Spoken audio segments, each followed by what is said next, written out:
Ղուկասյան, շուտով Հայաստանում իմ ընտրություններ են նախատեսվում եւ ըստ տեղեկությունների քաղաքացիական պայմանագիր կուսակցության վարչության վերջին նիստում քննարկել էիք նաեւ այդ ընտրությունների վերաբերող հարցեր։ Ընդդիմությունը եւս հայտարարել է, որ նախապատրաստվում է եւ մասնակցելու է այդ ընտրություններին։ Ինչ ակնկալիքներ ունեք եւ այս փուլում ինչ նախապատրաստական փուլում են այս պահին քաղաքացիական պայմանագրի նախապատրաստական աշխատանքները եւ այս համատեքստում վերընտրվելուց հետո դուք հայտարարեցիք այստեղ, որ առաջիկայում շատ են լինելու կառավարության, այսպես ասենք, դաշտային աշխատանքները, երբ դուք պետք է ձեր թիմակիցների հետ գնաք մարզեր եւ բնակիչների հետ խոսեք կոնկրետ խնդիրներից եւ տեղում լուծումներ տաք այդ խնդիրներին, արդյոք այդ մոտեցումը դեռ արդիական է եւ երբ եք պատրաստվում եւ որ համայնքից եք պատրաստվում սկսել այդ աշխատանքները եւ նաեւ ձեր որոշմամբ ստեղծվել է զինված ուժերում ինքնասպանությունների կանխարգելման միջգերատեսչական հանձնաժողով, ինչ ակնկալիքներ ունեք այդ հանձնաժողովի աշխատանքներից եւ ինչ ժամկետներում։ Երամսյաց ժամկետը սահմանված, որ առաջարկություններ տրվին, ցավոք երեք նույնպես չգիտեմ հրապարակվել է թե չէ, էլի բանակում միջադեպ ենք ունեցել, դեպքում էլ լրիվ ուրիշ։ Երբ որ մեքենայով, ընդ որում մեքենայով, որը շահագործման ենթակա պետքա չլներ, վրաերթին ենթարկվել զինվորներ, որոնցից մեկը ցավոք զոհվել է։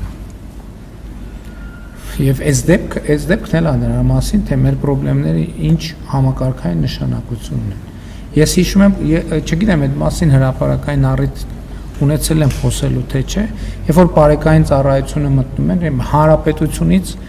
տասնյակ տարբեր տեղերից զանգեր է ստանում, որ գյուղում մարդիկ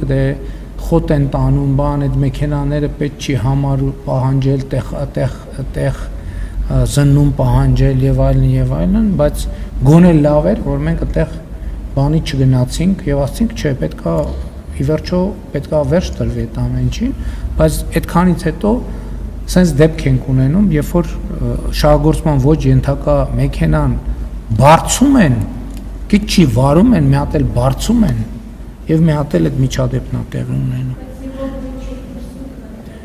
Այդ պետքա պարզվի, ինչ էին դրսում, հա? Դե կպարզվի։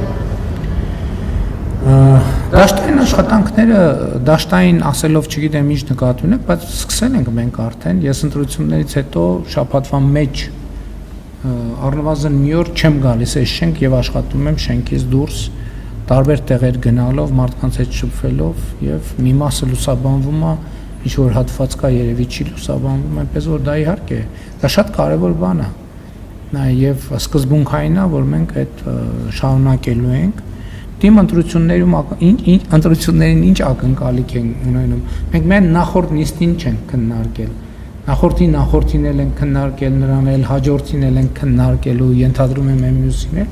Ընտրություններից ակնկալիքը միշտ մեկն է, հնարավորինս հաջող հանդիպել ընտրությունները։ Այդքան էլ ճիշտ։ Շնորհակալություն, Լիա Սարգսյան։ Պարոն Փաշինյան, թեև գործընկերներիցս մեկը անդրադարձ